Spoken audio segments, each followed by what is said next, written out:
بسم اللہ الرحمن الرحیم۔ السلام علیکم تمام سامعین و ناظرین، آج کی اس ویڈیو میں ہم آپ کو پیاز کے ذریعے بال اگانے کا آزمودہ نسخہ بتانے جا رہے ہیں۔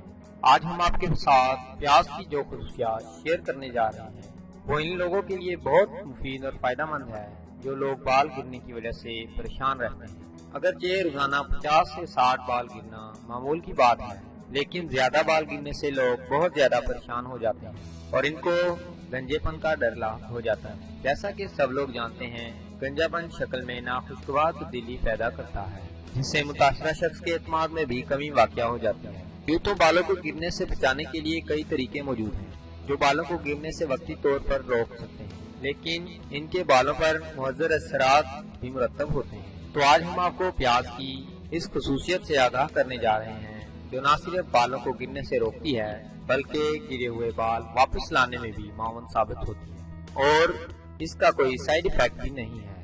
آپ پیاز کا جوس نکال کر اسے سر پر لگا سکتے ہیں یا پھر اسے دیگر جڑی بوٹیوں کے ساتھ ملا کر لگایا جا سکتا ہے۔ پیاز میں سلفر وافر مقدار میں پایا جاتا ہے جو کھوپڑی پر لگانے سے دوران خون کو بہتر بناتا ہے اور اس سے کولیجن کی پیداوار میں بھی اضافہ ہوتا ہے جو بالوں کی نشو و نما میں اہم کردار ادا کرتے ہیں۔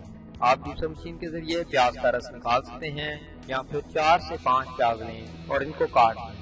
کاٹنے کے بعد ان کو پانی میں 10 منٹ تک ابال لیں اور اس کے بعد پانی کو ٹھنڈا کر کے چھان لیں اور اس سے اپنے سر پر لگا لیں۔ اگر آپ پیاز کی بو برداشت کر سکتے ہیں تو اسے سارا دن لگا رہنے دیں، اور اگر نہیں برداشت کر سکتے اور کوئی پریشانی ہوتی ہے تو 1 گھنٹے کے بعد صاف پانی سے سر دھو لیں۔ صرف 1 ہفتہ لگاتار ایسا کرنے سے دیکھیں گے کہ بال پھر سے اگنا شروع ہو جائیں گے اور جو بال جھڑتے تھے وہ بند ہونا شروع ہو جائیں گے۔ خدا حافظ تمام سامعین و ناظرین، یہ تھی ہماری آج کی ویڈیو۔ اگر آپ کو ہماری یہ ویڈیو پسند آئی ہو تو کائنڈلی اسے لائک، شیئر اور کمنٹ ضرور کریں اور ہمارے یوٹیوب چینل کو سبسکرائب کریں۔